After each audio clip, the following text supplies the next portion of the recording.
ఒక మాటలో చెప్పాలంటే కేసీఆర్ గారు ఆనాడు తనకు గాడ్ ఫాదర్గా చూసుకున్నది కొలుచుకున్నది ఎవరిని అంటే పెద్దలు ప్రొఫెసర్ ఆచార్య కొత్తపల్లి జయశంకర్ గారు. నేను ఒక 10 సంవత్సరాల పాటు, నా అదృష్టం ఒక 10 సంవత్సరాల పాటు జయశంకర్ సార్తో పాటు అభిప్రాయాలు పంచుకునేదానికి కానీ వారి నుంచి విషయాలు తెలుసుకునేదానికి కానీ నాకు కూడా అదృష్టం కలిగింది. 2004 ఆగస్టు నుంచి 2013-14 వారు చివరి దశ దాకా కూడా వారితో ఎన్నో సందర్భాలలో ఎన్నో గంటలు గడిపే అవకాశం అందరికీ కూడా అంతమందికి దక్కింది. వారితో పాటు నాకు కూడా కొంత దక్కింది. నిజంగా ఆయన ఎంత గొప్పవాడంటే ఆయన ఒక ఎన్సైక్లోపీడియా. ఎప్పుడు ఏ రోజు ఏ సెకండ్లో మనకి ఏ అనుమానం వచ్చినా ఏ సందేహం వచ్చినా సార్కి ఫోన్ చేస్తే ఆన్సర్ వెంటనే దొరికేది.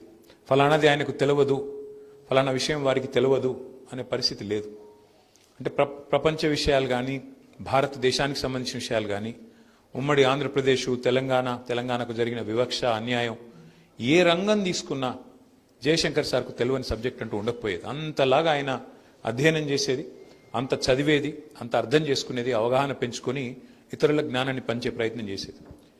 జయశంకర్ గారిని నేను కొన్ని విషయాలు కావాలని ఒక స్టూడెంట్ మాదిరిగా గుచ్చి అడిగేటాను. ఎందుకంటే సారు అల్టిమేట్గా టీచర్, ప్రొఫెసర్గా వైస్ ఛాన్సలర్గా పనిచేసిన, ఇంకా ఎన్నో ఉన్నతమైన పదవులు అధిరోహించిన అల్టిమేట్గా వారు ఒక టీచర్ వృత్తిపరంగా. కాబట్టి అడిగితే నొచ్చుకోకుండా అస్సలు ఏమాత్రం చెప్పిన విషయాన్ని మళ్ళీ చెప్పాల్సి వచ్చినా చాలా ఓపికగా చెప్పేది. ఒక్క మాట నాకు బాగా గుర్తున్న మాట.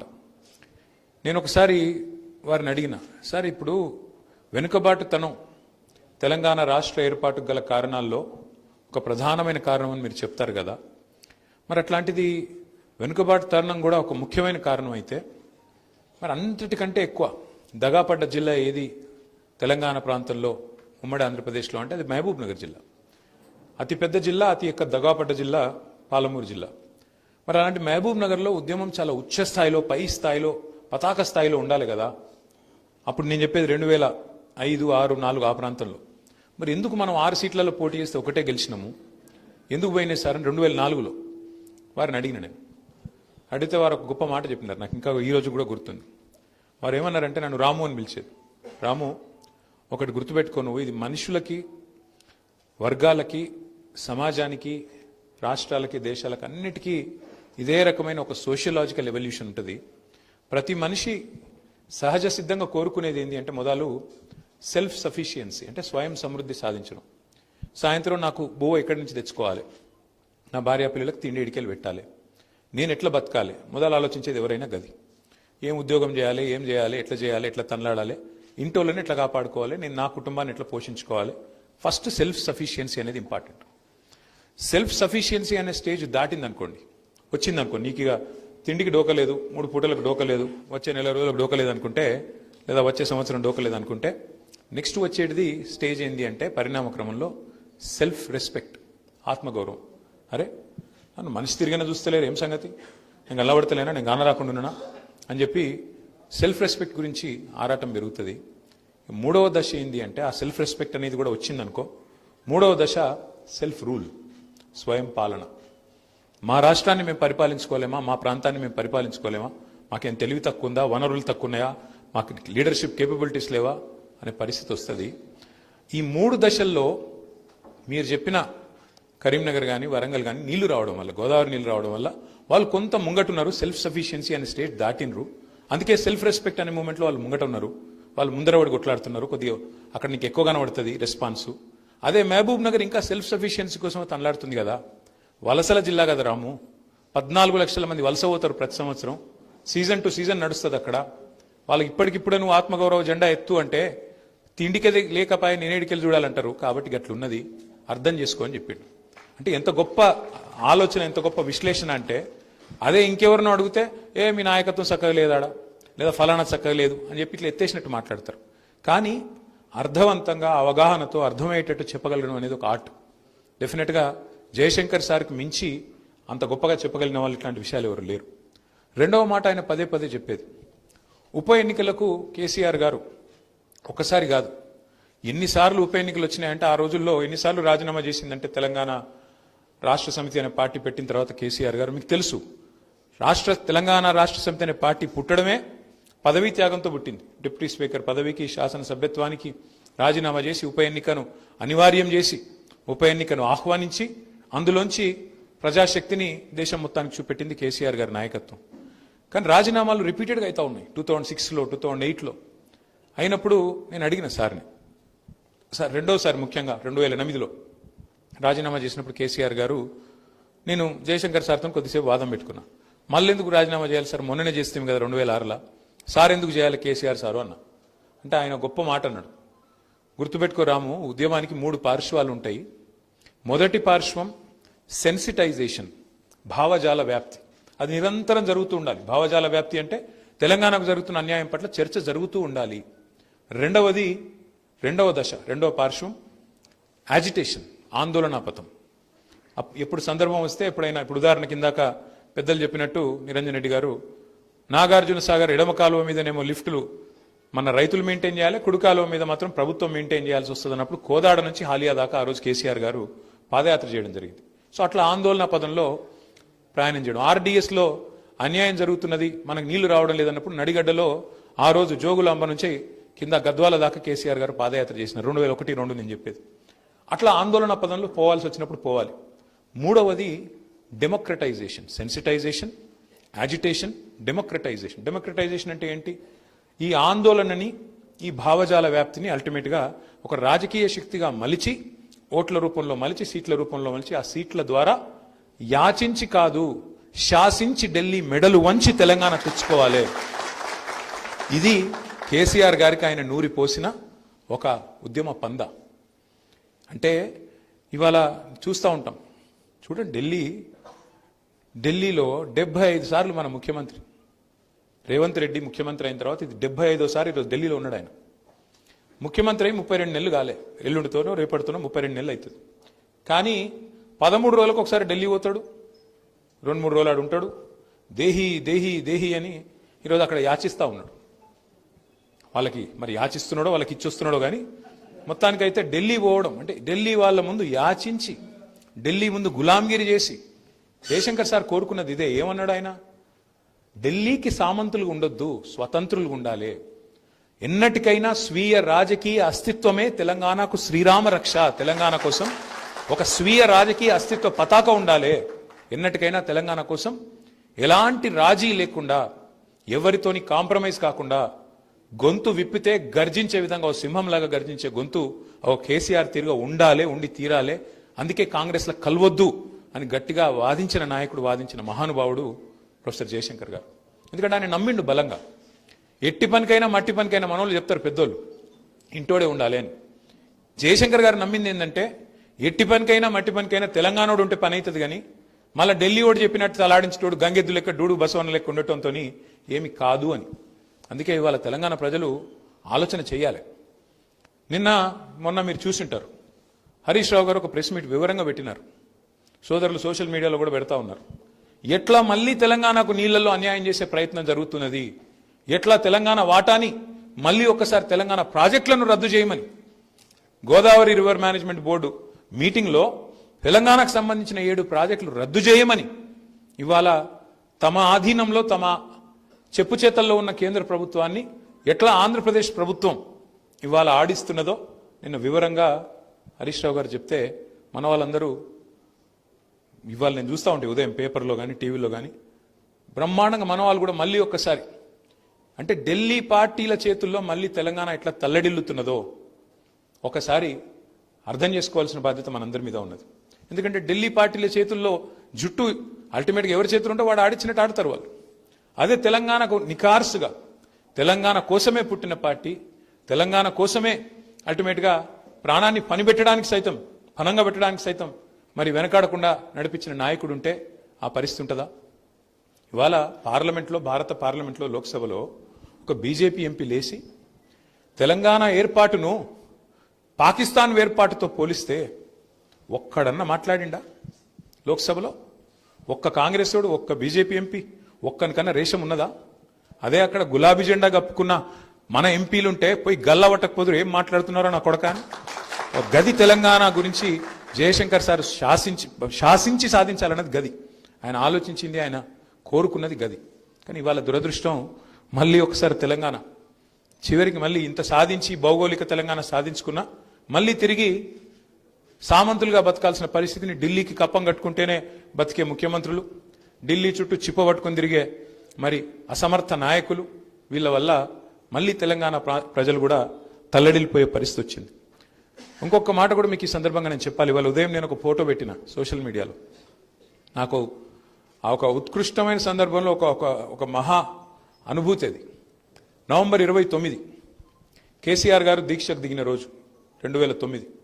కరీంనగర్ నుంచి బయలుదేరి సిద్దిపేటకు పోవాలి. పోయి అక్కడ కేసీఆర్ గారు ఆమరణ దీక్షకు కూర్చోవాలి. కేసీఆర్ సచ్చుడో తెలంగాణ వచ్చుడో, కేసీఆర్ శవయాత్రన తెలంగాణ జైత్రయాత్రన, అంతటి తెగింపు ప్రదర్శించిన ఒక మహా అద్భుతమైన సందర్భం అది. తెలంగాణ సమాజం మొత్తం నిట్ట నిలువున మరి తెలంగాణ కావాలన్నా వద్దా అని తేల్చుకొని ఒకవైపు బరిగీసి నిలబడ్డ సందర్భం ఆ రోజు సార్తో పాటు, కేసీఆర్ సార్తో పాటు అదే కారులో నాయన నరసింహారెడ్డి గారు, జయశంకర్ గారు, అట్లాగే కెప్టెన్ లక్ష్మీకాంతరావు గారు అనుకుంటా, లేదా రాజయ్య యాదవ్ గారు అనుకుంటా, అందరు కలిసి కారులో బయలుదేరి పోతా ఉన్నారు. అల్గనూరు చౌరస్తా దగ్గర కరీంనగర్ దాటంగానే, మానేరు దాటంగానే అక్కడ ఆపినరు. మా కారులన్నీ మానేరు బ్రిడ్జ్కి అవతలకి ఆపేసింది. పోలీసు వాళ్ళు ఎక్కడికక్కడ బ్యారికేడ్లు పెట్టి ఆపేసింది. మేము దిగి ఆ బ్యారికేడ్లు నూకేసి అటు ఇటు చేసి బండ్లన్నీ ఆపింది కాబట్టి దిగి ఉరికొచ్చే వరకే కేసీఆర్ గారిని అరెస్ట్ చేసినారు. మేము ఆ బ్రిడ్జ్ దాటే లోపలనే కేసీఆర్ గారిని అరెస్ట్ చేసి వరంగల్ వైపు వేగంగా వెళ్ళిపోయినారు. మేము ఆడ చేరుకునే వరకు కరెక్ట్గా ఆ హడావుడిలో వాళ్ళు జయశంకర్ సార్ని అక్కడనే వదిలేసింది పోలీసు వాళ్ళు. నేను వెంటనే సార్ను చేయి పట్టుకొని, సార్ మీరు నాతో రండి, ఈ లొల్లి అవుతుంది ఇదంతా, మీరు నాతో రండి అని చెప్పి నా కారులో కూర్చోబెట్టుకుని బయలుదేరిపోతా ఉన్నాం. ఇది అల్గనూరు నుంచి హన్మకొండ పోతున్నాం. హన్మకొండకు పోగానే అక్కడ కాకతీయ విశ్వవిద్యాలయం ఆ ప్రాంతం రాగానే మొత్తం అక్కడ మా విద్యార్థి సోదరులందరూ ఎప్పటికే ఆందోళన మొదలుపెట్టిండ్రు. రోడ్డుకు అడ్డంగా వచ్చి కూర్చున్నారు. వాసుదేవరెడ్డి ఇక్కడనే ఉన్నాడు, శరత్ ఇక్కడనే ఉన్నాడు, ఇంకా చాలా మంది తమ్ముళ్ళు వరంగల్ వాళ్ళు కూడా ఉన్నారు. మరి అందరు వచ్చి రోడ్డుకు అడ్డంగా వందలాది మంది విద్యార్థులు వచ్చి కూర్చున్నారు, రాస్తారోకో చేస్తున్నారు. కానీ మా కారు రాగానే జయశంకర్ సార్ను చూశాను. సార్ కారు వచ్చింది, సార్ను పోనీ అంటే నేను చెప్పిన సార్ మీరు వండి సార్, నేను వస్తాను, నేను వీళ్ళతో కూర్చుంటా అని చెప్పి సార్ను పంపించి నేను వాళ్ళతో కూర్చున్నాడు. కూర్చోగానే కొద్దిసేపటికి అరెస్ట్ చేసిండ్రు. ఒక 20-25 నిమిషాలు అరెస్ట్ చేసిండ్రు. అందరినీ వ్యాన్లో నూకిండ్రు, డీసీఎం వ్యాన్లో నూకి చలో లేజావు ఇంకో అన్నారు. పోతున్నాం. ఇక కరెక్ట్గా జయశంకర్ సార్ ఇంటికి వెళ్ళిపోయింది. హన్మకొండ చౌరస్తాలో వారి ఇల్లు. ఆడ పోగానే మా అదృష్టానికి ముంగడ బాగా అక్కడ కూడా ధర్నా అవుతుంది. మళ్ళీ హన్మకొండ చౌరస్తా అక్కడ పెద్ద ధర్నా, రాస్తారోకు, మొత్తం ఎక్కడోళ్ళు అక్కడ కూర్చున్నారు. కూర్చోగానే బండి ఆగిపోయింది. ఆగిపోగానే మేము మొన్న పిల్లలు కదా ఢిల్లీలో బండ్లు ఎక్కుడు వాళ్ళు దుంకుడు కిందికి, మేము కూడా అదే పని చేసినాం. ఆయన బండి ఆగింది, ట్రాఫిక్లో దుంకి డైరెక్ట్గా అందరం ఉరుక్కుంటూ జయశంకర్ సార్ ఇంటికి వెళ్ళిపోయాను. ఇంటికి వెళ్ళిపోయి కూర్చున్నాం. ఈరోజు నేను పెట్టిన ఫోటో ఆ రోజుది. జయశంకర్ సార్తో కూర్చొని సార్ ఇంట్లో అక్కడే కూర్చున్న ఆ ఫోటో. కూర్చొని ఒక 2-3 గంటలు అన్నే కూర్చున్నాం మాట్లాడుకుంటూ, ఏం చేయాలి సార్ ఇప్పుడు ఇట్లా ఏంది అని మాట్లాడుతుంటే ఈ లోపల పోలీసు వాళ్ళందరూ వచ్చింది. ఒక 100 మంది వచ్చారు. వచ్చి మీరు అరెస్ట్ అయిన వాళ్ళు మళ్ళీ బయటకు పారిపోయినారు, మీరు మళ్ళీ మా ఎంబడి రావాలి అన్నారు. నేను సార్ని అడిగిన, ఏముంది రాము పోయిరాపో అన్నాడు. పోయినా నన్ను తీసుకుపోయి ఆయనతో వరంగల్ జైలుకి తీసుకుపోయారు. సారు వెంటనే బయలుదేరి, సార్కి పెద్ద మనిషి కదా, ఆయన ముట్టే ధైర్యం లేదు వాళ్ళకు. డైరెక్ట్గా సారు అని చెప్పింది, నన్ను అరెస్ట్ చేసి పోలీసు వాళ్ళు తీసుకుపోతుంటే నువ్వేం భయపడకు, మేము అందరం ఉన్నాం, ఈడ సార్ ఉన్నాడు, కేసీఆర్ సార్ ఉన్నాడు, ఆయన దీక్ష నడుస్తూనే ఉన్నది, వీళ్ళు అరెస్ట్ చేసినంత మాత్రాన దీక్ష అవుతుందా, నేను బయలుదేరిపోతా కదా, నీకెందుకు, మేమందరం మిమ్మల్ని అందరినీ తీసుకుపోయి, నేను చాలా చూసిన రాము, తీసుకుపోయి 18 నెలలు 24 నెలలు కూడా పెడతారు జైల్లో, అవసరమైతే పీడీ యాక్ట్లు పెడతారు, 24 నెలలు పెడతారు, ఎమర్జెన్సీలో పెట్టినట్టు కాంగ్రెస్ వాళ్ళు దొంగలు, ఎమర్జెన్సీలో పెట్టినట్టు తీసుకుపోయి లోపల నూకుతారు, ఉద్యమాన్ని అణచివేయచ్చు అనుకుంటారు మూర్ఖులు వీళ్ళు. కానీ వీళ్ళకి తెలియదు ఉద్యమం ఎటువంటిదో, ఒక భాస్వరం లెక్క మండుతుంది. మీరెవ్వరు భయపడకండి బిడ్డ, మేమున్నాం కదా బయట, మేము బతికిస్తాం, మీరు మళ్ళీ బయటికి వచ్చే నాటికి తెలంగాణ ఎట్లా రాదు అన్న పరిస్థితి తెచ్చి చూపెడతామని చెప్పి మాకు ధైర్యం చెప్పి, నువ్వు పో పోలీసులతో పో అని చెప్పి పంపించినోడు జయశంకర్ సార్. సరే, అప్పటికే ఉద్యమం బగ్గుమని మండింది. ఒక శ్రీకాంతాచారి ఆ రోజే మరి తన ఒంటి మీద పెట్రోల్ పోసుకొని అంటించుకున్నాడు. ఒక్కటేసారి సమైక్యాంధ్ర ప్రభుత్వం రాజ్యం మొత్తం ఉలిక్కిపడ్డది. వామ్మో, ఇది పెట్టుకుంటే తట్టుకోలేమన్న భయం ఆవహించింది వాళ్ళు. అందుకే వాళ్ళు మమ్మల్ని జైళ్ళకు రోజులు పంపలేదు, కానీ ఒక 30-34 గంటలు జైల్లో ఉండి తిరిగి తెల్లారొచ్చి మళ్ళీ అసోసియేట్ అయింది. ఇదంతా ఎందుకు చెప్తున్నా అంటే, ఎంత గొప్ప మనిషి ఆయన అంటే, 1900 చాలా మందికి ఢిల్లీలో, ఎందుకంటే మనకంటే తెలుసు ఎంతో అంత, నిజంగా తెలంగాణలో కూడా చాలా మందికి తెలియదు. ఢిల్లీలో మమ్మల్ని ఇంగ్లీష్ జర్నలిస్టులు పట్టుకునేది, ఏంది మీ లొల్లి, ఎందుకు రాష్ట్రం, మీరు అసలు బతుకుతారా, రాష్ట్రం మనగలుగుతారా, వయబిలిటీ ఉందా అని అడ్డమైన క్వశ్చన్లు అడిగేది. అడిగితే జయశంకర్ సార్ ఇంత బ్యూటిఫుల్గా చెప్పేదంటే, we're not fighting for a new state, we're fighting to restore a state that existed separately for 8 years. 8 ఏళ్ళు స్వతంత్ర ప్రతిపత్తి కలిగిన ఒక రాష్ట్రంగా, వయబుల్ రాష్ట్రంగా, సర్ప్లస్ రాష్ట్రంగా, ఒక ధనిక రాష్ట్రంగా, సంపద కలిగిన రాష్ట్రంగా ఉన్న ఒక రాష్ట్రాన్ని తిరిగి పునరుద్ధరించుకోవడానికి మేము కొట్లాడుతున్నాం తప్ప కొత్తగా కొట్లాడతలేమరా నాయన అంటే వాళ్ళకి తెలియదు చరిత్ర. 1948 నుంచి 56 వరకు తెలంగాణ హైదరాబాద్ స్టేట్ రూపంలో ఒక ప్రత్యేక రాష్ట్రంగా ఉన్న విషయం వాళ్ళకి తెలియదు. ఇది చెప్పేది జయశంకర్ సార్ పదే పదే. జయశంకర్ సార్ చెప్పేది, అయ్యా మీకు తెలియదు, 1952లోనే ఫజల్ అలీ గారు, justice Fazal Ali supreme court judge, ఆయన మొదటి రాష్ట్రాల పునర్విభజన కమిషన్కు చైర్మన్గా ఈ హైదరాబాద్ రాష్ట్రాన్ని ప్రత్యేకంగానే ఉంచండి, దీన్ని కలపకండి అని సిఫారసు చేసిండు అని రిపోర్ట్ ఇచ్చేది. అది కూడా వాళ్ళకి అర్థం కాకపోతే ఆయన చెప్పేది ఆ రోజుల్లోనే, అయ్యా మీరు అనుకుంటున్నట్టు ఇది భాషా ప్రయుక్త రాష్ట్రం కోసం ఇక్కడేం ఆందోళన జరగలేదు, భాషా ప్రయుక్త రాష్ట్రం కాదు, తెలుగు వాళ్ళకు ఒక రాష్ట్రం ఉండాలి, మేము తెలుగు వాళ్ళం వేడిపోతామని చెప్పి ఆంధ్రులు ఆనాడు పొట్టి శ్రీరాములు గారి నాయకత్వంలో మద్రాసు రాష్ట్రం నుంచి వేరుపడేందుకు చేసిన పోరాటం అయ్యా, దానికి మాకు సంబంధం లేదు అని డాక్యుమెంటరీ ఎవిడెన్స్తో సహా చూపెట్టేది. ఎవరైనా వయబిలిటీ అంటే 1953 లెక్కలు, 56 నాడు రాష్ట్రం వేరుపడ్డ నాడు ఎట్లా ఆంధ్రప్రదేశ్కి ఆనాడు రాజధాని లేక కర్నూలులో తాత్కాలిక రాజధాని ఏర్పాటు చేసుకొని గుడారాల్లో సెక్రటేరియట్లు, గుడారాల్లో ఆఫీసులు నడుపుకున్న పరిస్థితి గురించి వివరించి చెప్పేది. అంటే ఎంత గొప్పగా చెప్పేదంటే జయశంకర్ సార్, ఇప్పుడు నేను చెప్పలేకపోతున్నా కానీ, ఏ కారణం చేత అసలు ఆంధ్ర తెలంగాణను కలిపినరు, కమ్యూనిస్టుల ప్రభావం పెరగవద్దు, విజయవాడలో కమ్యూనిస్టులు ఆ రోజు ఒక ప్రధానమైన రాజకీయ పక్షంగా ఎదుగుతున్నారని చెప్పి కాంగ్రెస్ నాయకత్వం, మరి ఆనాటి పండిత్ జవహర్లాల్ నెహ్రూ కానీ, అప్పటి మరి కాంగ్రెస్ నాయకులు కానీ అందరూ కూడబలుక్కొని విజయవాడ కేంద్రంగా ఆ రోజు కమ్యూనిస్టు యోధులు, ముఖ్యంగా ఈ సూర్యాపేట, నల్లగొండ, ఖమ్మము, విజయవాడ ఆ ప్రాంతం మొత్తంలో కూడా కమ్యూనిజం బలంగా ఉన్న పరిస్థితుల్లో, సాయుధ పోరాటం అప్పుడే తెలంగాణలో జరిగిన పరిస్థితుల్లో మరి కమ్యూనిస్టుల ప్రభావం పెరుగుతుంది, దీన్ని అడ్డుకట్ట వేయాలని చెప్పి కూడా అదొక కారణం అని చెప్పి జయశంకర్ సారు రాజకీయంగా, సామాజికంగా చరిత్రని ఎన్ని కోణాల నుంచి విశ్లేషించేది, ఎన్ని కోణాల నుంచి స్పృశించేదంటే ఇవాళ మనం తలుచుకుంటే ఎంత తలుచుకున్నా తక్కువనే. అట్లాగే చాలామంది కొన్ని అపోహలు ఉంటాయి.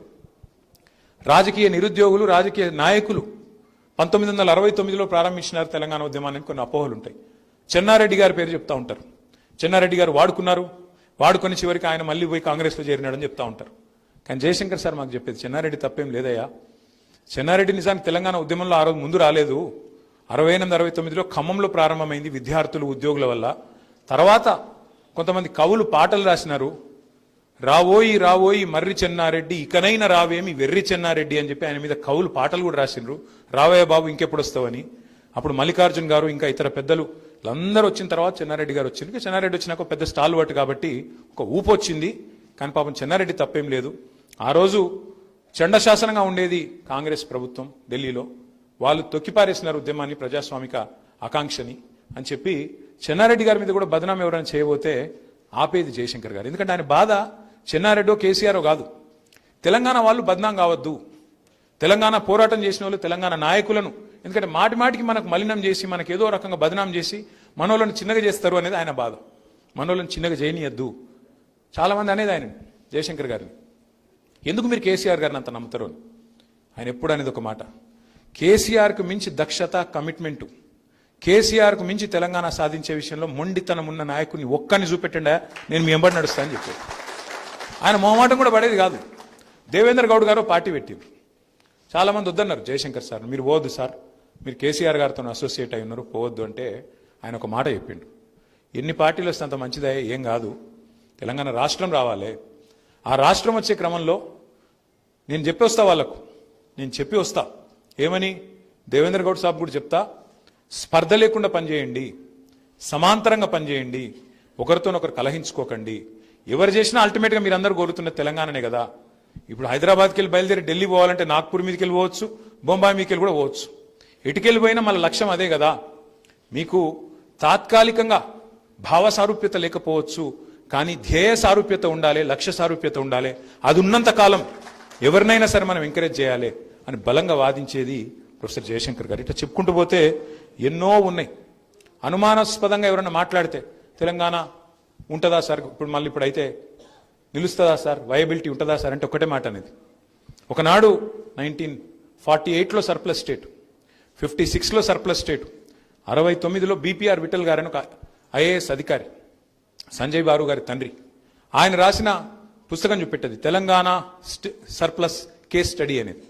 తర్వాత మళ్ళీ 2001లో అదే బీపీఆర్ విఠల్ గారు మళ్ళొక కేస్ స్టడీ రాసినారు, Telangana still surplus. Telangana surplus అని 69లో రాసిన విఠల్ గారు మళ్ళీ 2001లో రాసిన మాట తెలంగాణ స్టిల్ సర్ప్లస్. ఇవన్నీ చూపెట్టి జయశంకర్ గారు ఇట్లా పుస్తకాలు ముంగట కొట్టి చెప్పేది, అయ్యా నేను చెప్తలేను, ఎకానమిస్టులు చెప్తున్నారు, చూడండి, నేర్చుకోండి, తెలంగాణ సమృద్ధిగా ఉన్న రాష్ట్రం అని చెప్పేది. ఇవాళ మొత్తం నిజంగా చెప్పాలంటే సమృద్ధిగా ఉన్న రాష్ట్రం ఇది. నీళ్లు, నిధులు, నియామకాలు అన్ని పుష్కలంగా ఉన్న రాష్ట్రం.